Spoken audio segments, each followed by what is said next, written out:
नमस्कारम। मैं संजय पाल शुरान आप सभी का स्वागत करता हूँ। रीट एग्ज़ाम की जो मार्कशीट जारी हुई है, उसमें कुछ विद्यार्थियों को दिक्कतें आ रही हैं। किसी की भाषा बदल गई है, किसी के नंबर बहुत कम हो गए हैं और अन्य भी कोई दिक्कत है, उस पर हम बात करेंगे।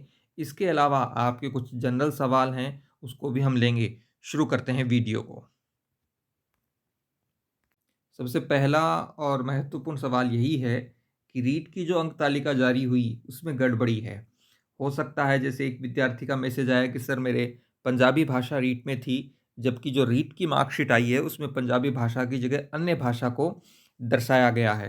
इसके अलावा आपके कई विद्यार्थियों को ये भी देखने में आ रहा है कि उनकी जो मार्कशीट है उसमें जो नंबर आने चाहिए थे ओमार शीट के according, OMR sheet plus final answer key जो जारी की है बोर्ड ने, उसके अकॉर्डिंग जो नंबर आने चाहिए थे, उसकी तुलना में 10 नंबर, 20 नंबर, 50 नंबर, किसी के 70-80 नंबर भी कम आ रहे हैं। तो बहुत बड़ी ये विषय है। इसके लिए आपको करना ये है कि आपको माध्यमिक शिक्षा बोर्ड की को ऑफलाइन संपर्क करना होगा।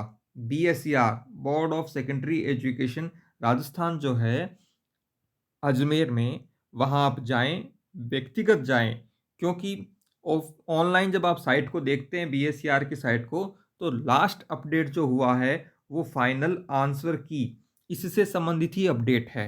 उसके अलावा जो है, वो कोई अपडेट वहाँ बीएसईआर की साइट पर ऑनलाइन नहीं दिखाया जा रहा।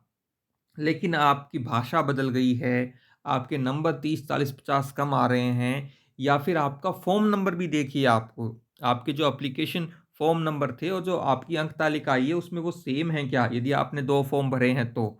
या और कोई भी तकनीकी दिक्कत आपकी मार्कशीट में है रीट की, तो आप तत्काल माध्यमिक शिक्षा बोर्ड से संपर्क करें, क्योंकि माध्यमिक शिक्षा बोर्ड जो है, वो प्रमाण पत्र, रीट के प्रमाण पत्र को छापने का कार्य शुरू कर सकता है बहुत जल्दी, या फिर उसने कर दिया होगा। तो यदि आपका रीट का प्रमाण पत्र बन गया, तब उसमें संशोधन करना और मुश्किल होगा। तो इसलिए जिनको भी इस प्रकार की दिक्कत है, वो व्यक्तिगत रूप से बीएसईआर को संपर्क करें, फ़ोन से करें या फिर अजमेर जाएँ, वो आपकी स्थिति है। अगला सवाल हम लेते हैं। जो नियोस है, national institute of open schooling, उससे जिन्होंने डीएलएड किया है, उनका रिजल्ट रोका गया है। सरकार ने इसका कोई रीज़न नहीं बताया है। आपका रिजल्ट रोका है, आपको अभी बाहर नहीं किया है, तो वो सरकार बताएगी कि उन्होंने रिजल्ट रोका है तो क्यों रोका है, और यदि उनका रिजल्ट जारी होगा तो किस प्रकार से होगा।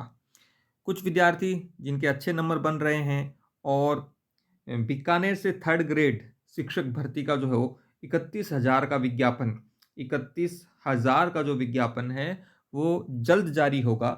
हो सकता है 2 दिन में हो जाए, 5 दिन में हो जाए, हो सकता है उसको 20 दिन लगें।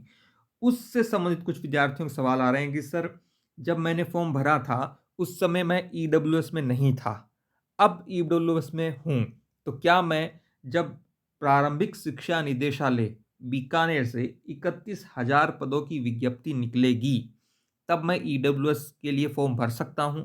मेरी जानकारी के अनुसार भर सकते हैं आप। उस समय आपका फॉर्म नहीं बना, किसी कारण से हो सकता है नहीं बना हो। अब आपका बन गया है, तो आप ईडब्ल्यूएस से फॉर्म भरिए, अपना जो सर्टिफिकेट है वो बनवाइए। एक विषय ये हो सकता है आपको किसी कारण से ईडब्ल्यूएस से बाहर कर दें, तब भी आप जनरल में तो काउंट होंगे ही, और हो सकता है आपको ईडब्ल्यूएस का लाभ भी मिल जाए। कुछ विद्यार्थी ऐसे हैं जो ये कहेंगे कि सर, जब हमने फॉर्म भरा था रीट का जनवरी-फरवरी में, तब हमारी शादी नहीं हुई थी। 2020 में भरे गए थे ये फॉर्म, और उसके बाद 21 में, सॉरी, उसके बाद जो है वो अब हमारी शादी हो गई है। कोई बात नहीं, आपका जो रीट का फॉर्म था उसमें आपने अनमेरिड लिख रखा है। अब जब 31,000 पदों की भर्ती निकलेगी बीकानेर से, तब जो फॉर्म भरा जाएगा उसमें आप मेरिड लिखिए और अपना मैरिज सर्टिफिकेट बनवाइए। मूल निवास एक बार ही बनता है पुरुषों का, और जो महिलाएं हैं, शादी के बाद उनका मूल निवास बदल जाता है। तो यदि आपका मूल निवास अनमेरिड के समय का बना हुआ है, तब आपको नया बनवाना होगा। जहां आपकी शादी हुई है, आपके ससुराल से बनेगा, वो आपके पति के नाम से बनेगा। और यदि आपकी पुरुष हैं आप, तो आपका मूल निवास एक बार ही बनता है। इसमें बस इतनी सी बात है, किसी विद्यार्थी ने 10 साल पहले, 15 साल पहले अपना मूल निवास बनवा रखा है, तो मैं उनसे ये कहूँगा कि वो जो आजकल डिजिटल जो है मूल निवास बनते हैं, वो बनवा लीजिए, बाकी पुराने वाला भी चलेगा।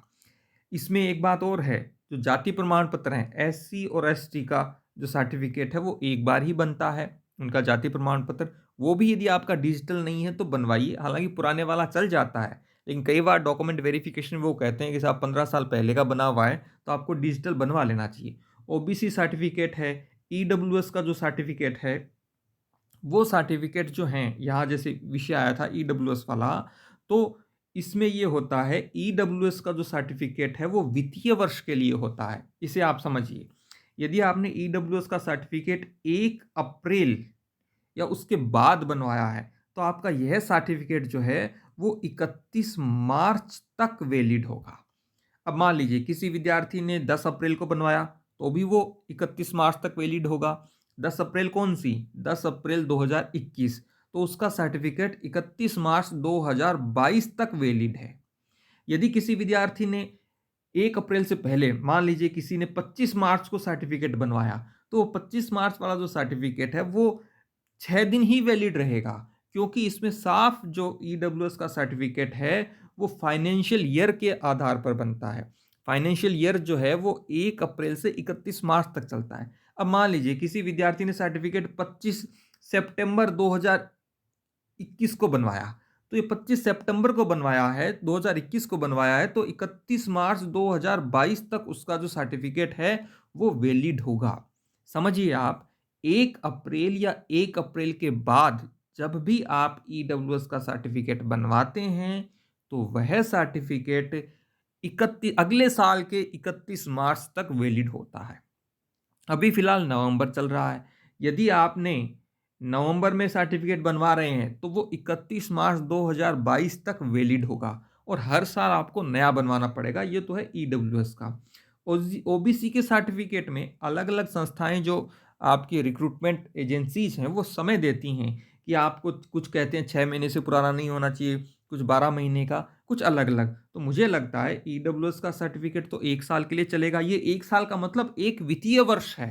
कुछ विद्यार्थी ये सोचते हैं कि मैंने तो 10 अगस्त को सर्टिफिकेट बनाया था 2021 में, तो ये 10 अगस्त 2022 तक वैलिड होगा। नहीं, यह 31 मार्च 2022 तक ही वैलिड होगा। 1 साल का वहां मतलब है एक फाइनेंशियल वर्ष। ओबीसी का सर्टिफिकेट यदि आपका पुराना बना हुआ है, 5-7 महीने पुराना बना हुआ है, तो चल सकता है, लेकिन आप अपनी सावधानी के लिए ओबीसी का सर्टिफिकेट भी नया बनवा सकते हैं। अब आते हैं, सर फाइनल आंसर की आ गई, उस पर भी हमें आपत्ति है। जैसे कि मैंने आपको बता दिया, आरबीएससी की ऑफिशियल साइट पर फाइनल आंसर की पर आपत्ति लगाने से संबंधित कोई भी उन्होंने विकल्प नहीं दिया है। दूसरी बात, ऑफलाइन आपत्ति लगाने से संबंधित भी कोई विकल्प वहां नहीं है कि आपको ये इस प्रकार से ऑफलाइन लगा सकते हैं। फिर भी आपको फाइनल आंसर की पर किसी भी प्रकार की आपत्ति है, तो आप बीएससीआर को संपर्क करें, उनसे फोन पे बात करें या व्यक्तिगत जाके मिलें। 3rd ग्रेड विज्ञप्ति कब तक आएगी बीकानेर से? एलिमेंट्री एजुकेशन डिपार्टमेंट जो है बीकानेर, वो 3rd ग्रेड की विज्ञप्ति निकालेगा 31,000 की, जिसमें पदों का वर्गीकरण आएगा, किस विषय के कितने पद होंगे, किस स्पेशल एजुकेशन के कितने पद होंगे, टीएसपी के कितने पद होंगे, नॉन टीएसपी के कितने पद होंगे, अंग्रेजी, सामाजिक विज्ञान, हिंदी, संस्कृत, उर्दू, जो भी भाषाएं हैं, विज्ञान और गणित, उनके कुल कितने पद होंगे। ये सारी जानकारी हमें मिलेगी जब प्रारंभिक शिक्षा निदेशालय बीकानेर की ओर से 31,000 की विज्ञप्ति आएगी। संभावना यही है कि नवंबर के महीने में ये विज्ञप्ति आ सकती है। हो सकता है 5 दिन में आ जाए, 20 दिन में आए। ठीक है, तो इसके लिए आपको अपनी तैयारी करनी है। जो मैंने अभी बताया कि आपको अपने डॉक्यूमेंट्स जो हैं वो तैयार कर लेने चाहिए। अब कौन कौन से डॉक्यूमेंट बनवा लेने चाहिए? मूल निवास जो है वो आपको बनवा लेना चाहिए, क्योंकि वो आज नहीं तो कल बनवाना पड़ेगा। आपका जाति प्रमाण पत्र, यदि आप ओबीसी, ईडब्ल्यूएस, एमबीसी से हैं, तो आपको अपना जाति प्रमाण पत्र भी बनवा लेना चाहिए। यदि आपकी शादी हो गई है, आपकी मैरिज हो गई है, तो भी वो सर्टिफिकेट बनवाना ही है, वो भी एक बार ही बनेगा मैरिज सर्टिफिकेट भी, तो वो भी आप बनवा लीजिए। इसके अलावा यदि आप देखते हैं कि जो डाइवोर्सी हैं, विडो हैं, उनको भी अपने प्रमाण पत्र जो हैं वो बनवा लेनी चाहिए, जो भी वो प्रक्रिया है, क्योंकि आज नहीं तो कल बनवाना है, और ये प्रमाण पत्र बार बार नहीं बनते। हाँ, कुछ जाति प्रमाण पत्र जो है ओबीसी हुआ, ईडब्ल्यूएस हुआ, एमबीसी हुआ, इनके जाति प्रमाण पत्र बार-बार बनते हैं। बाकी आपका मैरिज सर्टिफिकेट एक बार बनेगा, मूल निवास एक बार बनेगा, जो आप डाइवोर्सी का सर्टिफिकेट है वो एक बार बनेगा, विडो का जो सर्टिफिकेट है वो एक बार बनेगा। तो जो एक बार बनने वाले फॉर्म हैं उनको तो बनवाइए, और उसके साथ में जो गौर करने वाली बात है वो ये है कि यदि आपकी ये प्रमाण पत्र डिजिटल नहीं बने हुए हैं, तो आपको डिजिटल प्रमाण पत्र बनवाने के लिए भी प्रयास करना चाहिए, जिसमें किसी प्रकार की आगे दिक्कत नहीं आए। अब जैसे डिग्री की भी बात करेंगे यहाँ, मान लो आपने बीएड किया 2015 में, तो आप अपने महाविद्यालय से संपर्क कीजिए कि उनकी डिग्री आ गई है क्या बीएड की, तो वो डिग्री बीएड की डिग्री आ गई है तो वो लेके आइए। आपने ग्रेजुएशन जहाँ से किया उसकी यदि डिग्री आ गई है तो डिग्री लेके आइए। तो ये डिग्रियां भी बहुत महत्वपूर्ण हैं। उसके अलावा प्रमाण पत्र के नाम में त्रुटि है, मान लीजिए किसी के 10वीं में, 12वीं में, बीए, बीएससी, बीकॉम में या फिर बीएड में, ठीक है, इनमें किसी भी प्रकार की नाम की त्रुटि है, तो वो यदि कोई बड़ी त्रुटि नहीं है, बड़ी त्रुटि का मतलब है कहीं पर एक वर्ड कम या ज़्यादा हुआ है, एक तो पूरा नाम ही बदल गया है आपके पिता का, माता का या आपका, तो ये बड़ी चिंता का विषय है। लेकिन नाम में किसी के स्पेस नहीं है, कहीं दिक्कत नहीं है, स्पेस है या नहीं है। स्पेलिंग में एक वर्ड की स्पेलिंग कम ज़्यादा है तो भी कोई दिक्कत नहीं है, लेकिन फिर भी इसके लिए यदि वो संशोधन हो सकता है तो आपको संशोधन करवाना चाहिए, और संशोधन नहीं होता है तो 50 या 100 रुपए का जो स्टाम्प आता है, जो कोर्ट में मिलता है, उस स्टाम्प पर आप शपथ पत्र दे सकते हैं कि ये इस मार्कशीट में ये नाम जो है वो परिवर्तित है, और जबकि ये व्यक्ति सेम ही है।